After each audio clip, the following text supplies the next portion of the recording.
कर रहे हैं। ओवैसी जी के पास में इतना सब कुछ अधिकार होते हुए उन्होंने, मैंने जैसे आपको भी बताया, उलमा की बात उन्होंने क्यों नहीं की। उन्होंने मदरसों के अंदर जो 4000, 5000, 6000 में मेरे जैसे लोग रहते हैं, उन लोगों का उन्होंने समर्थन क्यों नहीं किया। उन लोगों के लिए उन्होंने कोई ऐसी स्कीम और ऐसा कोई चीज़ क्यों नहीं बनाई कि जिससे उनकी तनख्वाहों के अंदर इजाफा हो, उनको तनख्वाह दी जाए, अपने फंड से दी जाए या वक़फ़ के फंड से दी जाए। कोई ऐसा मामला उन्होंने क्यों नहीं बनाया, आप बताइए। जी मैं तो ये कह रहा हूँ, वक्फ माफिया जो जैसे ओवैसी जैसे जिन्होंने वक्फ बोर्ड की ज़मीनें कब्जा रखी हैं, उन पे ज़्यादा से ज़्यादा कार्रवाई हो और गवर्नमेंट इसको संज्ञान में ले अपना मामला। वो वैसी साहब तो ये कह रहे हैं कि इसके माध्यम से जो है मुसलमानों का हक छीना आप मुसलमान जाग चुका है, ओवैसी साहब भौंक रहे हैं, भौंकने दो उनको, भौंक रहे हैं, वो बोल नहीं रहे अब वो भौंक रहे हैं। अब वो हो गए, बौखलाहट हो गई कि यार हमारे तो राज पार्टी चला गया, हमारी तो ज़मीन ही चली गई, जो कई हजार करोड़ की ज़मीन उन्होंने कब्जा रखी है वो चली गई हमारी तो साहब।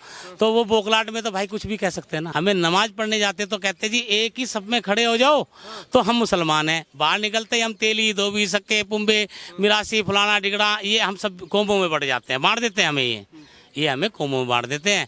और कहीं राजनीति की बात आए तो साहब स्टेज पे ये होते हैं, हम नीचे होते हैं। आज हम स्टेज पे हो रहे हैं, ये नीचे हो रहे हैं, इनको दुख हो रहा है, दर्द हो रहा है, इनको हजम नहीं हो रहे हम। जब से वक्फ बोर्ड पटल पे आया है तब से देश के मुसलमान दो धड़ों में बढ़ गए हैं। एक धड़ है जो लगातार वक्फ बोर्ड का विरोध कर रहा है, तो एक धड़ ऐसा है जो लगातार वक्फ बोर्ड के समर्थन में खड़ा है। आज हम ऐसे ही कुछ लोगों के साथ मौजूद हैं जो लगातार वक्फ बोर्ड का या वक्फ बिल का जो है समर्थन कर रहे हैं। आइए हम सीधा जुड़ते हैं। क्या नाम होगा भाई साहब? मेरा नाम मोहम्मद सदर आलम है और मैं राष्ट्रवादी पसमंदा मुस्लिम राष्ट्रीय मंच से प्रदेश संयोजक हूँ। जी, क्या कहना चाहेंगे, किस लिए आप यहाँ पे आए? देखिए, हम वक़्फ़ बिल के समर्थन में यहाँ पर आए हैं। वक़्फ़ बिल का समर्थन हम इसलिए कर रहे हैं कि जो भारत का मुस्लिम समाज है, पसमंदा समाज है, उन लोगों को इस वक़्फ़ बिल के अंदर जो है ना सम्मान देने की बात की गई है, अधिकार देने की बात की गई है। और ये बात की गई है कि जो मुस्लिम समाज है, पसमंदा समाज है, जिनको 70 और 75 सालों से आज तक जो है ना कुछ नहीं दिया गया, कुछ चुनिंदा लोगों ने, जो इसके हेड हैं, जो इसके बड़े हैं, जिनके पास में 70-75 सालों से ये ज़मीनें थी, उन लोगों ने इसका जो है ना यूज़ किया है अपने फ़ायदे के लिए, अपने नफ़े के लिए, अब उसको हर जगह पर इस्तेमाल किया है। और मुसलमान को, गरीब मुसलमान को आज तक जो है ना कुछ भी देने का काम नहीं किया है। आप बता दीजिए मुझे, अगर मैं मस्जिदों की बात करूँ तो मस्जिदों के अंदर हमारे बेचारे मौलाना रहते हैं, इमाम हजरात रहते हैं, मदरसों के अंदर हमारे जो है ना टीचर हजरात रहते हैं, बड़े बड़े मौलाना रहते हैं। उनकी तनख्वाहें अब से जो है ना 20 साल पहले भी 4000, 6000, 7000 थी और आज भी उनकी तनख्वाह इतनी है। जब 70-75 साल इनके पास में वक़्फ़ की प्रॉपर्टी थी, इतनी सारी जायदाद इनको मुकम्मल तौर से काबिज थे, मुकम्मल तौर से उसके ये हाकिम थे, तो इन्होंने आज तक उन उलमा की बात क्यों नहीं की? क्या मेरा सवाल है उन लोगों से कि क्या आप जो इस जो है ना जिनका इस वक़्फ़ की संपत्ति के ऊपर हाकिम थे, जो जिनका इस ज़मीन के ऊपर कब्जा था, क्या वो लोग 6000, 7000 में अपने घर का खर्च? वैसी इस बात को लेके लोगों के बीच में जा रहे हैं, उनकी तमाम वीडियो जो वायरल है जिसमें वो कह रहे हैं कि हिंदुओं मुसलमानों का जो है हक छीना जा रहा है वक्फ बोर्ड के माध्यम से। वो तुम्हारे मस्जिद और मदरसे ये सारा सरकार हड़प लेना चाहती है। कितनी सैसी साहब ये कह रहे हैं कि इस बिल के माध्यम से मदरसे और मस्जिद को सरकार हमसे छीनना चाहती है, इसमें कितनी सच्चाई है? इसमें कोई सच्चाई नहीं है। इसमें सच्चाई है कि उनके पास जो वक़्फ़ की ज़मीनें हैं वो उनसे छिन जाएगी, तो इस डर से जो है ना वो मुसलमानों को, पसमंदा मुसलमानों को, गरीब मुसलमानों को डराने का काम कर रहे हैं कि अगर तुमने इसको पास करा दिया और तुमने जो है ना इसका विरोध नहीं किया, इसके खिलाफ नहीं उतरे, इसके खिलाफ तुमने धरना प्रदर्शन और एहतजाज नहीं किया, तो तुमसे मस्जिदें छिन जाएगी, कब्रिस्तान छिन जाएंगे और मदारिस छिन जाएंगे। आप बताइए मुझे, आप ओवैसी की बात कर रहे हैं, ओवैसी जी के पास में इतना सब कुछ अधिकार होते हुए उन्होंने, मैंने जैसे आपको भी बताया, उलमा की बात उन्होंने क्यों नहीं की। उन्होंने मदरसों के अंदर जो 4000, 5000, 6000 में मेरे जैसे लोग रहते हैं, उन लोगों का उन्होंने समर्थन क्यों नहीं किया। उन लोगों के लिए उन्होंने कोई ऐसी स्कीम और ऐसा कोई चीज़ क्यों नहीं बनाई कि जिससे उनकी तनख्वाहों के अंदर इजाफा हो, उनको तनख्वाह दी जाए, अपने फंड से दी जाए या वक़्फ़ के फंड से दी जाए। कोई ऐसा मामला उन्होंने क्यों नहीं बनाया, आप बताइए मुझे। तो इसलिए अगर कोई ऐसा मामला, कोई ऐसी बात कर रहा है कि मुसलमानों की ज़मीनें छिन जाएगी, मुसलमानों के कब्रिस्तान छिन जाएंगे, तो बिल्कुल वर्गलाने वाली बात है, बिल्कुल झूठ बात है, इसके अंदर कोई सच्चाई नहीं है। आप ये पोस्टर लिए हैं, क्या दर्शाना चाहते हैं? जी मैं तो ये कह रहा हूँ, वक्फ माफिया जो जैसे ओवैसी जैसे जिन्होंने वक्फ बोर्ड की ज़मीनें कब्जा रखी हैं, उन पे ज़्यादा से ज़्यादा कार्रवाई हो और गवर्नमेंट इसको संज्ञान में ले अपना मामला। वो वैसी साहब तो ये कह रहे हैं कि इसके माध्यम से जो है मुसलमानों का हक छीना आप मुसलमान जाग चुका है, ओवैसी साहब भौंक रहे हैं, भौंकने दो उनको, भौंक रहे हैं, वो बोल नहीं रहे। अब वो भौंक रहे हैं, अब वो हो गए, बौखलाहट हो गई कि यार हमारे तो राज पार्टी चला गया, हमारी तो ज़मीन ही चली गई, जो कई कई हजार करोड़ की ज़मीन उन्होंने कब्जा रखी है वो चली गई हमारी तो साहब। तो वो बौखलाहट में तो भाई कुछ भी कह सकते हैं ना, उनकी मर्जी है वो साहब। उलेमा हिंद ये ITO पे ही ऑफिस है, ये भी कह रहे हैं कि ये मुसलमानों के हित साहब उन्होंने भी बहुत प्रॉपर्टियां कब्जा रखी, आम मुसलमान को नहीं कुछ भी दिया उन्होंने। भाई अपने ही तो बना रखे, अपने हेडक्वार्टर बना रखे हैं, अपनी चीज़ें बना रखी हैं उन्होंने आम मुसलमानों को क्या दिया? कुछ भी नहीं दिया साहब, मुझे तो कुछ नहीं दिया आज तक।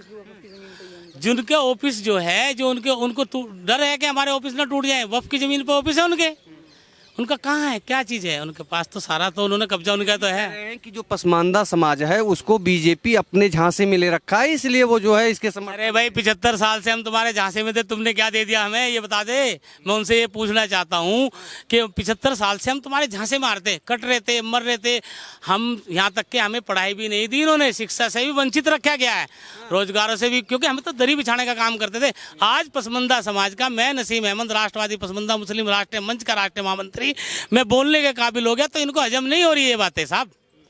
इनको कैसे हजम हो जाएगी हमारी बातें? तो ये हमें कहाँ ला रहे हैं? 75 सालों में 76 सालों में इन्होंने आने नहीं दिया। मैं शुक्रगुजार हूँ प्रधानमंत्री नरेंद्र मोदी का कि उन्होंने पसमंदा की बात की, पसमंदा की आवाज़ उठाई है और पसमंदा के सम्मान की बात की है साहब, मुसलमानों के सम्मान की बात की है। जो अशराफ जातियाँ, शेख, सैयद, मुगल, पठान, उन्होंने हमें दबाने का काम किया है। हमें नमाज पढ़ने जाते तो कहते जी एक ही सब में खड़े हो जाओ तो हम मुसलमान हैं, बाहर निकलते ही हम तेली, धोबी, सक्के, पुंबे, मिरासी, फलाना डिगड़ा, ये हम सब कौमों में बढ़ जाते हैं, बांट देते हैं हमें, ये हमें कौमों में बांट देते हैं। और कहीं राजनीति की बात आए तो साहब स्टेज पे ये होते हैं, हम नीचे होते हैं। आज हम स्टेज पे हो रहे हैं, ये नीचे हो रहे हैं, इनको दुख हो रहा है, दर्द हो रहा है, इनको हजम नहीं हो रहे। हम पसमंदा समाज, इनको हजम नहीं हो रहा, क्योंकि 75 सालों 76 सालों में किसी भी प्रधानमंत्री ने पसमंदा समाज का नाम नहीं लिया साहब। हमारे, मैं तो शुक्रगुजार हूँ माननीय मोदी जी का, भोपाल की मीटिंग में उन्होंने हमारा नाम लिया, कई बार पसमंदा समाज का नाम लिया, और पसमंदा समाज के लिए काम करने के लिए भी उन्होंने बहुत सारी चीज़ें हमें सम्मान देने का काम किया है। लेकिन ओवैसी साहब यही कह रहे हैं कि दोबारा शाहीन बाग बनेगा, दोबारा मुस्लिम सड़कों पर आएगा, उस पर क्या कहेंगे? अब नहीं शाहीन बाग बनेगा, अब दोबारा मुस्लिम, जो शिक्षित मुस्लिम है, समझदार मुस्लिम है, जो पसमंदा समाज के लोग जो जान चुके हैं, पसमंदा ही तो आता है साहब। शेख, सैयद, मुगल, पठानों के बच्चे हैं कभी जेल में? ये गरीब लोगों के तो बच्चे हैं साहब, वो समझ चुके हैं, बहुत मर लिए, हमारे भी लोग मर चुके हैं, जेल जा चुके हैं। कह रहे हैं कि फिर से शाहीन बाग बनेगा। नहीं बनेगा, नहीं बनेगा, नहीं बनेगा शाहीन बाग। चुका है मुसलमान। शाहीन बाग इसलिए नहीं बनेगा, जैसे कि मैंने आपसे अभी पहले ही बताया था, मुसलमान के अंदर नॉलेज आ गई है, उसको समझ आ गई है कि हमें अब किसकी तरफदारी करनी है। वो समझ चुका है कि यार अब तक इतनी बड़ी जायदाद और इतनी ज़मीन जो थी, इतनी बड़ी वक़्फ़ की प्रॉपर्टी थी, इस आज हमको बिल्कुल वंचित रखा गया है, बिल्कुल दूर रखा गया है। तो मुसलमान भी कहीं ना कहीं इस चीज़ को सोच रहा है कि यार वाकई अगर इसका सही तरीके से इस्तेमाल किया जाता, अगर इसको सही तरीके से गरीबों के अंदर तकसीम किया जाता, सही तरह से इसका कॉलेज, यूनिवर्सिटी और स्कूल के अंदर इसको खर्च किया जाता, तो जो है ना, जो मुस्लिम समाज है, 85% मुस्लिम जो तबका है वो पसमंदा है, गरीब है, और बहुत सारे गाँव ऐसे हैं जहाँ पर लोग जो है ना आज भी अपनी पक्की छतों से महरूम है, जिनके घर में आज तक शौचालय तक नहीं है। बहुत सारे घर आज भी जो है ना, आप जाकर के देखिए गांव में, देहातों में, तो क्या मुसलमानों को क्या दिया है? कुछ भी नहीं दिया। तो इसलिए अगर इस जो है ना सरकार ने, भारत सरकार ने ये बिल लाया है, तो हम इस बिल का जो है ना बिल्कुल भरपूर इसका इस्तेकबाल करते हैं, समर्थन करते हैं, और हम जो है ना बाकायदा धन्यवाद। नहीं, छेड़छाड़ कौन कर रहा है? आप सुनिए, मैं आपको बता दूं, आपने छेड़छाड़ का मुद्दा उठाया, आप बता, नहीं, आपने मेरे से सवाल किया है कि जिसके अंदर छेड़छाड़ का मुद्दा उठाया जा रहा है, तो आप मुझे बताइए कि अगर आप अपने एक फरमान पर, अपने लेटर पर लिखते हैं कि आज अलविदाई जुमा है और जुमे के दिन आपको काली पट्टी बांध करके जो है ना नमाज अदा करनी है, आप एक तरफ ये कहते हैं, और दूसरी तरफ हमारा इस्लाम ये कहता है कि हर एक बिदअत गुमराही है। हमारा इस्लाम ये कहता है हर एक बिदअत गुमराही। हदीस के अंदर साफ साफ लिखा है कुल्लु बिदातिन ज़लाला व कुल्लु ज़लालतिन फिन्नार, कि हर एक बिदअत गुमराही है और हर एक बिदअत, हर एक गुमराही इंसान को जहन्नम में ले जाने वाली है। मुसलमान का ये मानना है, हदीस के ऊपर सब मुसलमान अमल करते हैं। एक तरफ आप ये कह रहे हैं कि जो है ना काला कपड़ा बांधना या काले कपड़े को मानना, काली जो है ना धागे को मानना, हरे धागे को मानना, ये बिदअत है, और एक तरफ आप उस इस्लाम के अंदर जो है ना छेड़छाड़ कर रहे हैं। उस इस्लाम जिस इस्लाम का रुकन जो सबसे पहला है वो नमाज है। नमाज को इस्लाम में सबसे पहला रुकन बताया गया है। 5 वक्त नमाज पढ़ने को मुसलमान के लिए कहा गया है, जो मुसलमान के ऊपर फ़र्ज़ है। आप कह रहे हैं कि काली पट्टी बांध करके आपको नमाज पढ़नी है, तो क्या आप छेड़छाड़ नहीं कर रहे हैं इस्लाम के अंदर? आप मोदी ये बिल पास हो रहा था, पटल पे था, तो उस समय ओवैसी साहब ने सदन के अंदर इस बिल को फाड़ा और उनकी आंखों में आंसू था। वो आंसू भरकर क्या दिखाना चाहते थे? वो तो साफ देखिए, कभी भाषण देते ना, कभी वो वैसी आंख से आंख मिला के जनता से बात नहीं करते। कभी उनकी वीडियो देखें आप, वो आंख बंद करके देते हैं और वो आज रो के दिखा रहे हैं। अरे भैया, घड़ियाली आंसू सब जान चुके हैं ओवैसी जी।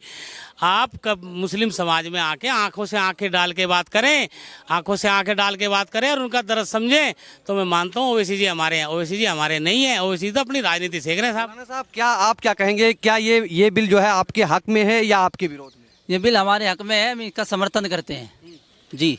ओवैसी साहब तो कह रहे हैं कि मुसलमानों का हक छीना जा रहा है। जब मोदी सरकार लगातार मुसलमानों के हक और हुकूक को छीन रही है। मुझे बताइए, मुसलमानों का हक मिला कब है? ये बताइए, किसने दिया है? वक्फ ने मुसलमानों के लिए क्या किया है? ये बताइए। जो मदारिस में पढ़ाने वाले लोग हैं उनके लिए क्या किया है वक्फ ने? जो मसाजिद के जो इमाम हैं उनके लिए क्या किया है?